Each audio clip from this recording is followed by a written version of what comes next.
ప్రధానంగా రైతులు పండించిన పంట ఏదైతే ఉందో, అంటే ధాన్యం గురించి చెప్తున్నాను. ఈ ధాన్యం తీసుకెళ్ళి ఎక్కడైతే నియరెస్ట్ రైస్ మిల్ ఉందో, అంటే ప్రభుత్వం చెప్పిన రైస్ మిల్ ఏవైతే ఉన్నాయో, లైసెన్స్ రైస్ మిల్, ఆ రైస్ మిల్ అయితే ఈ రైతులైతే మొత్తం పంటనంతా కూడా ఇస్తారు. ఇదంతా అందరికీ తెలిసిందే కదా! సో, ఆ తర్వాత ప్రభుత్వమే ఈ ధాన్యం ఎంతైతే ఇచ్చారో దానికి సంబంధించిన ఆ బిల్లులన్నీ కూడా తీసుకొని, ఆ తర్వాత ఎవరైతే రైతులున్నాయో రైతుల పేరు మీద అకౌంట్స్ గట్టా ఉంటాయి కదా! ఈ భూ యజమానులకు సంబంధించిన అకౌంట్స్, ఈ అకౌంట్స్‌లోకి కొన్ని రోజుల వ్యవధిలోనే డబ్బులేస్తది. ఇదంతా కూడా మీకు తెలిసిందే కదా! కానీ ఆ తర్వాత జరుగుతున్నటువంటి గుట్టాల గురించి మీకు తెలీదు. గుట్టాలంటే ఏంటి? కుంభకోణం మాట. మీరిస్తున్నటువంటి ఈ ధాన్యం ఏదైతే ఉందో, అంటే రైస్ మిల్లుకి మీరు ఇస్తా ఉన్నారు కదా ధాన్యం. ఈ ధాన్యం అంతా మేము అమ్మేసాం. ఇంక మాకు డబ్బులొచ్చేసాయి అని చెప్పేసి రైతులు మీరు అనుకుంటున్నారు. కానీ అక్కడ కొనుక్కుంటుంది ఎవరు? ప్రభుత్వమే కదా కొనుక్కుంటుంది. కానీ ప్రభుత్వం కొనుక్కున్న తర్వాత ఆ ధాన్యం అంతా ఎక్కడికెళ్తుంది? ప్రభుత్వం చేతికి వెళ్తుందా? ఈ మయంగా ఎవరైనా లాక్కుంటున్నారా? అనేదాన్ని ఒకసారి మనం ఈరోజు మాట్లాడుకోవాలి. ఎందుకంటే దగ్గర దగ్గరగా 1000,00,00,000 కుంభకోణం బయటపడ్డది. ఓన్లీ రైతులు అమ్మినటువంటి ఏదైతే ధాన్యం ఉందో, ఈ ధాన్యాన్నే కొంతమంది అత్యంత దారుణంగా తినేసారన్నమాట. ఆ ధాన్యం అంతా కూడాను ప్రజలకు రావాల్సిందే. ఎందుకంటే కోటాల్లోని ప్రజలకి సన్నబియ్యం అని చెప్పేసి ప్రజలకి ఇస్తా ఉంటారు కదా! ఇప్పుడు ఈ ధాన్యం ఏదైతే ఉందో రైస్ ఇదంతా కూడా వాళ్ళు ఈ మిల్లులో ఆడించిన తర్వాత ఇతర దేశాలకు పంపిస్తారు. మనం తినని ధాన్యం. మనం తినే ధాన్యం ఏదైతే ఉందో, ఆ ధాన్యం మీద వచ్చిన డబ్బులన్నీ కూడా మనకే ఈ రైస్ కొని చిన్న రైస్ ఏదైతే ఉందో, చిన్న సన్నక అంటాం కదా! ఈ చిన్న రైస్ అంతా కూడా మనకి ఇచ్చే ఈ పథకాలుంటాయి మాట. అటువంటి పథకాల్లో పెడతది ప్రభుత్వం. కానీ ఇక్కడే పెద్ద కుంభకోణం జరిగింది. ఆ కుంభకోణం ఏ విధంగా జరిగిందని చెప్తాను. అది విన్న తర్వాత మీ ఫీజులు ఎగిరిపోతాయన్నమాట. ఎందుకంటే అత్యంత దారుణమైన కుంభకోణం. మనకసలు ఇప్పటిదాకా ధాన్యం వెళ్తుంది, ప్రభుత్వం మనకిస్తుంది, ఫ్రీ పథకాలుగా అని చెప్పేసి మనం అనుకున్నాం ఇప్పటిదాకా. ఫ్రీగా మనకిన్ని పథకాలు ఇస్తున్నారు. మనం తినేస్తున్నాం. నెలకి కనీసం ఒక మనిషికొచ్చి 4 కేజీలు, 5 కేజీల దాకైతే రైస్ ఇస్తుందని చెప్పేసి ఇప్పటిదాకా మనం అనుకున్నాం అంతే. కానీ దాని వెనకాల జరుగుతున్నటువంటి ఈ కుంభకోణం, ఈ అన్యాయం, ఈ దోపిడీ అనేది మనకి ఇప్పటిదాకా తెలీదు. ఇప్పుడైతే బయటపడ్డది.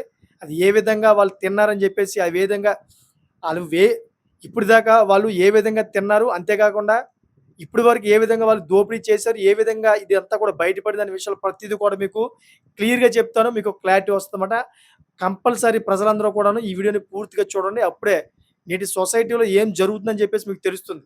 రేపన్న రోజు మీరు ఎవరైనా ప్రశ్నించడానికి కూడాను మీ దగ్గర ఒక జవాబు ఉంటదన్నమాట. ఎవరైనా ఒకవేళ ప్రశ్న చేసినా గాని మీరు జవాబు చెప్పే అవకాశం ఉంటది.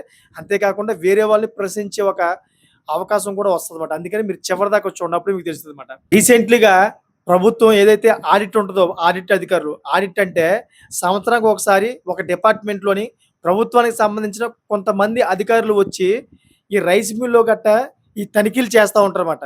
అంటే ఈ ధాన్యం గట్టా కొనుగోలు చేసిన ఈ బిల్లులు గట్టా చూస్తారు. ఆ ధాన్యం కొనుగోలు చేసిన తర్వాత ఆ ధాన్యం ఎంతుంది? వీళ్ళు కొన్నదానికి ఆళ్ళ దగ్గర ఉన్నటువంటి స్టాకు ఈ 2 కూడా మ్యాచ్ అయిందా లేదని చెప్పేసి ఈ ఎవరైతే ఈ ఆడిట్ అధికారులు ఉన్నారో ప్రభుత్వం తరపు నుంచి వచ్చినటువంటి అధికారులు వీళ్ళు మ్యాచ్ చేస్తారన్నమాట.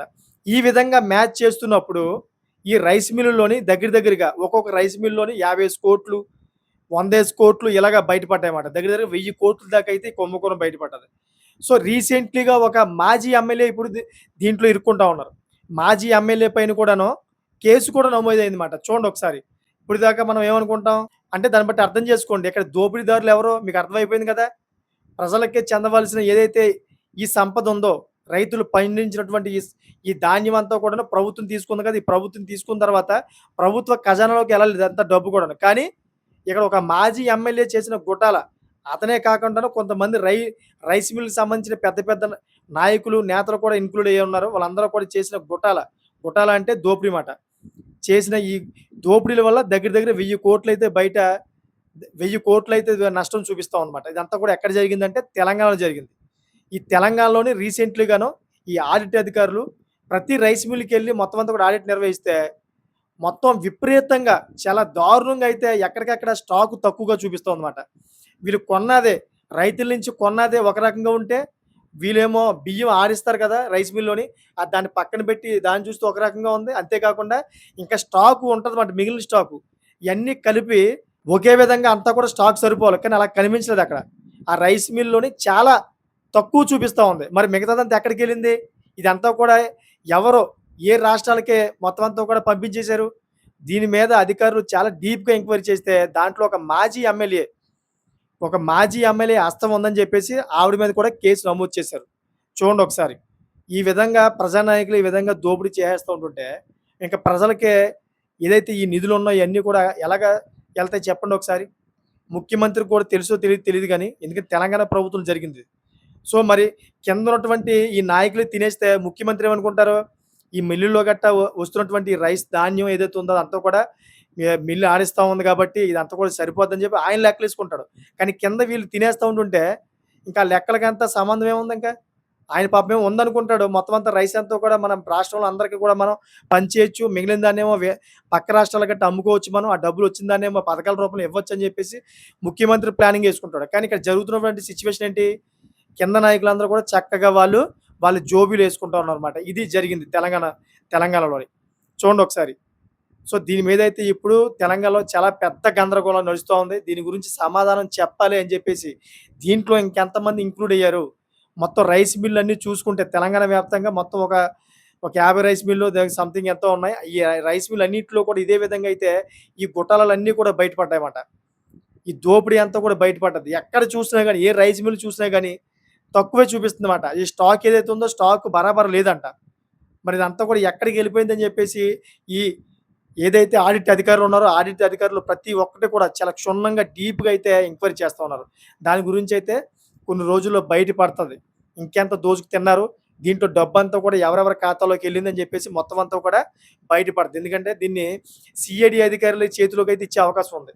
సీఐడీ అధికారుల చేతిలోకి ఇస్తే గనుక వాళ్ళు చాలా డీప్‌గా ఎంక్వైరీ చేస్తారు. ప్రతిది కూడా pin to pin, point to point ప్రతిది కూడా లెక్క రాసుకుంటూ అందరిని కూడా లాగుతారన్నమాట.